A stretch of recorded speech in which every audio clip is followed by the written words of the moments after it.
E aí, galerinha, professor Wallace aqui na área, vamos lá. Na semana que essa próxima semana de estudos domiciliares, a gente vamos ter duas aulas de álgebra, uma de estatística e duas de geometria. A nossa primeira aula de álgebra, a gente vai trabalhar o descritor número 11, né, que é ordenar ou identificar a localização de números racionais na reta numérica. A gente já estudou um pouquinho sobre isso no início do ano. Vamos só tentar relembrar aqui com vocês, certo? Coloquei aqui dois exemplos. Vamos analisar o primeiro aqui, ó. Coloquei a reta numérica, tá? O número racional, só para a gente relembrar, é um número que pode ser escrito ou na forma decimal ou na forma de fração, né? Temos aqui uma reta numérica, ó. Aqui é o ponto 0, para cá o 1, e bem aqui a gente tem o menos 1, certo?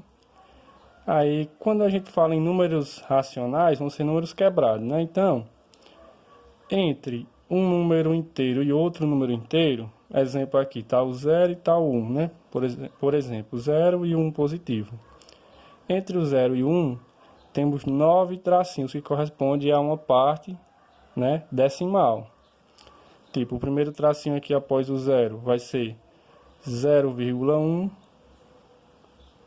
o segundo 0,2, o terceiro 0,3, o quarto 0,4, bem aqui, ó, 0,5, esse 0,6, 0,7, 0,8 e bem aqui é o 0,9. E o próximo é um inteiro, né?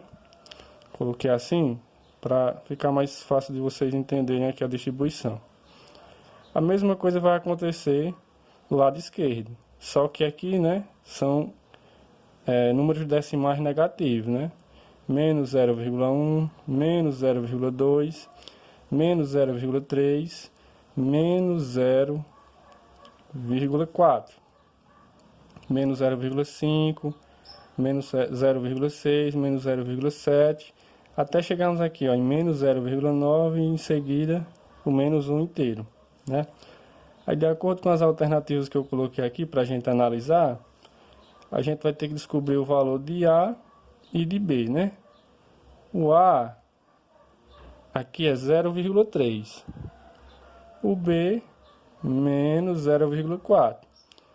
Se a gente analisar as quatro alternativas, né, a correta seria a letra B, né? Ó, A igual a 0,3 e B igual a menos 0,4, né? Aqui temos mais um exemplo só para a gente fixar aqui a explicação, ó. Mais uma vez temos A e B, só que aqui só temos números decimais aqui, né? Não chegamos a... Ó, bem aqui temos o 0, bem aqui é o 0,4, né? E à esquerda, ó, temos 5 tracinhos, ó, que aqui corresponde a menos 0,5. Se a gente analisar, qual vai ser o valor de A? Ele está à esquerda de 0, então ele vai ser um número negativo, né? Bem aqui vai ser menos 0,1 e aqui menos 0,2, né? Ó, esse vai ser menos 0,3, menos 0,4, menos 0,5. E B? Se B está à direita, né, do zero, ó, então ele vai ser um número positivo, um número decimal positivo. Nesse caso, se ele é o próximo em seguida aqui do zero, vai ser o quê? 0,1. Aqui 0,2, 0,3, 0,4, né? E aqui seria 0,5, correto? Então, A é igual a menos 0,2 e B é igual a 0,1. Belezinha? Pessoal, dando continuidade, agora a gente vai falar um pouco sobre as questões da segunda aula. Estamos trabalhando o D13, que seria o quê? reconhecer diferentes representações de um mesmo número racional em situação problema. Vamos aqui analisar o primeiro exemplo. Olha só, é bem parecido com o descrito anterior da primeira aula. Aqui, basicamente, seria o quê? A gente transformar o número racional de fração para decimal. Ó, está em fração, eu quero saber em decimal. E no segundo exemplo, é o inverso. Transformar decimal em fração. Né? Também a gente já trabalhou esse ano esse conteúdo. Vamos aqui relembrar, né? O primeiro exemplo, a fração 3/5 escrita na forma decimal corresponde a... Para a gente transformar um número em forma de fração em um número decimal, só precisamos fazer o quê? Uma divisão, né? O 3 é menor que o 5, então eu vou ter que colocar um zero aqui para que ele fique maior, né? Ao fazer isso, eu vou ter que colocar um zero e uma vírgula aqui, ó, no quociente, né? Agora sim dá para dividir, ó, 30 dividido por 5, vai dar 6, né? Só olhar na tabuadazinha lá do 5, multiplicar, né? 5 vezes 6 vai dar 30. E não vai sobrar nada. Ou seja, a forma decimal de 3/5 é 0,6. Ou seja, isso aqui é igual a isso aqui, certo? São só formas diferentes de representar o mesmo número racional. Vamos agora para o segundo exemplo. No segundo exemplo, pede para que a gente descubra qual é o valor em forma de fração de 0,40, né? Então vamos lá. Para a gente transformar um número decimal em fração, o que é que a gente vai fazer? Primeiro, como aqui não tem nenhum número, não é nenhum número diferente de zero, se fosse 1, 2, 3, 4, 5, qualquer número diferente de zero, a gente tem que considerar o número que está aqui antes da vírgula. Como é zero, a gente não precisa pegar ele. Vamos pegar só o 40, coloca aqui, vamos transformar na fração. A parte de baixo a gente sempre vai iniciar colocando um 1, correto? E vamos aqui analisar o número decimal. Nesse caso aqui ele tem dois números após a vírgula, né? À direita da vírgula. Então, se são dois números, eu vou colocar 2 zeros, correto? Então vai ficar 40 sobre 100.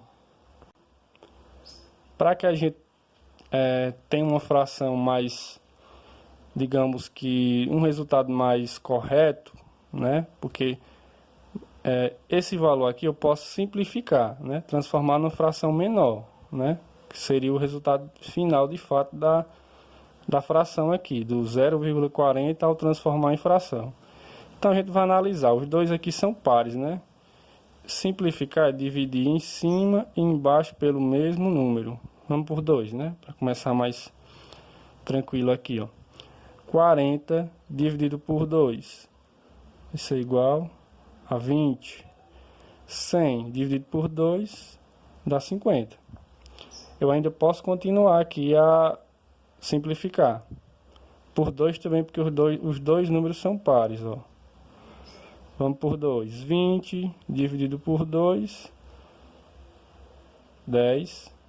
50 por 2 dá 25, né? O 10 eu consigo por 2, mas o 25 não. Só que eles podem ser divisíveis por 5, que no caso seria 2 quintos. Essa fração corresponde a 0,40. Então, nesse primeiro exemplo, a gente transformou a fração em decimal. No segundo, transformamos o decimal em fração. Vamos para a próxima aula. Vamos lá, pessoal. Na terceira aula, a gente vai analisar o descritor 52, que no caso já é geometria, né? No caderno aí que vocês vão receber. seria identificar alguns poliedros e ou corpos redondos. Para ficar mais explícito aqui, a gente vai precisar lembrar o que é planificação. Só isso aqui que a gente vai precisar para responder as questões dessa aula, da terceira aula aqui, no caso que seria de geometria. Para a gente ir mais para a prática, eu tenho aqui uma caixa, certo?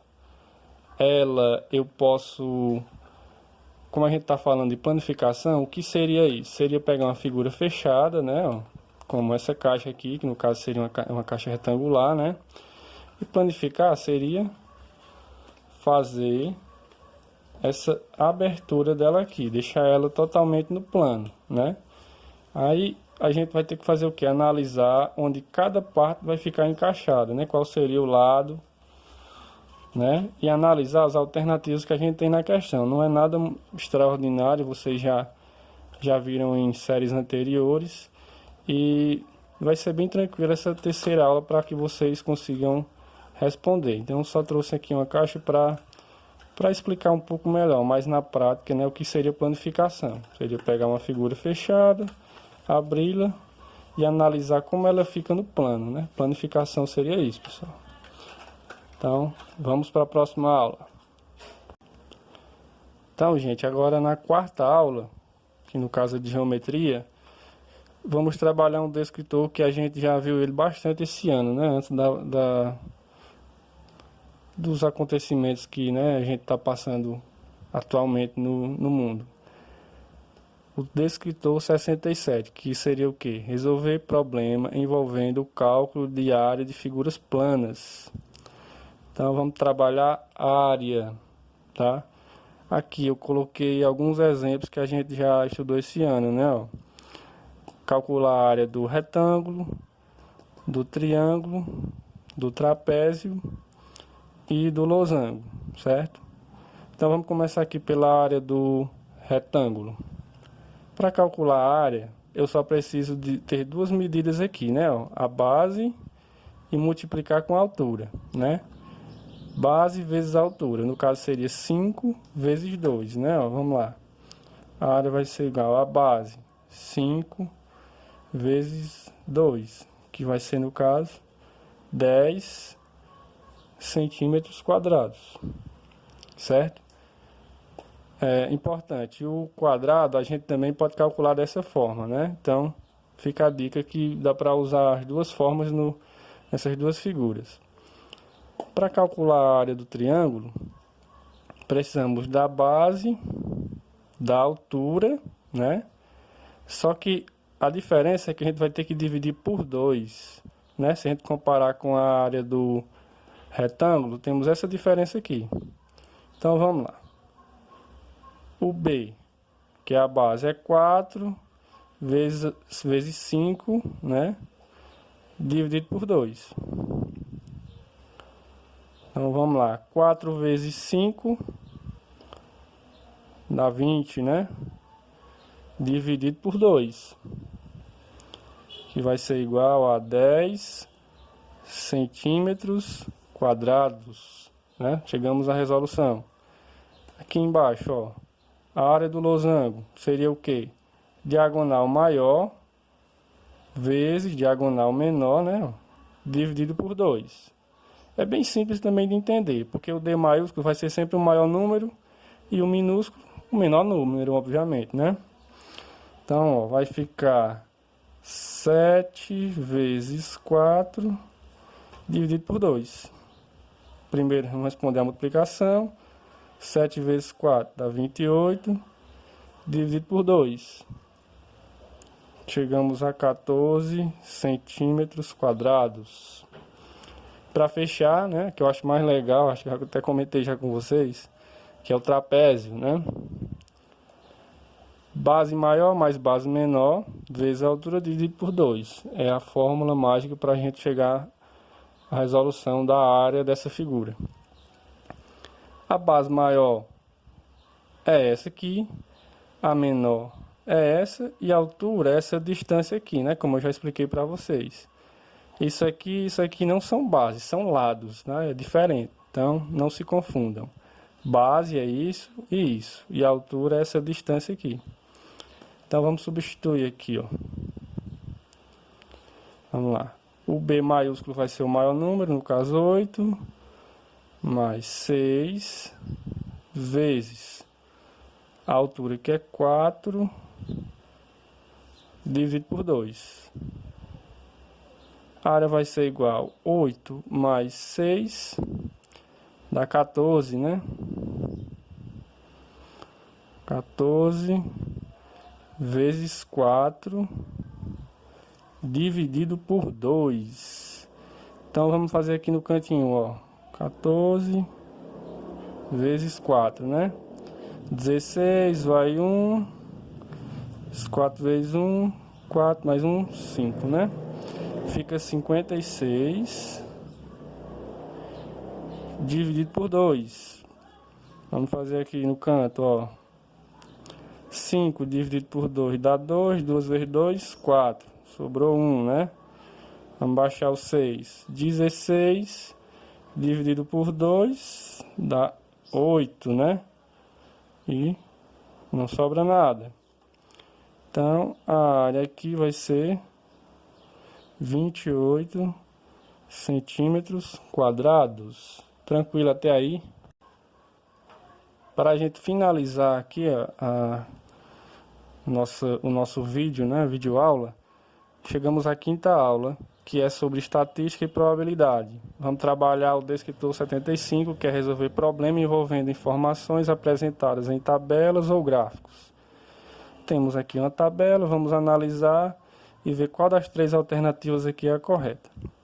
Aqui, pessoal, vamos supor que esses dados aqui são pontos de uma equipe, da equipe alfa e da equipe beta no último set. São duas equipes de vôlei e elas estavam aqui, esses são os dados do último set disputado, né?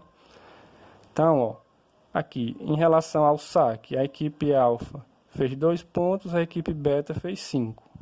Em relação ao bloqueio, a equipe alfa fez 6, a equipe beta fez 4. Em relação ao ataque, 4 pontos fez a equipe alfa, 3 pontos fez a equipe beta. E erros adversários.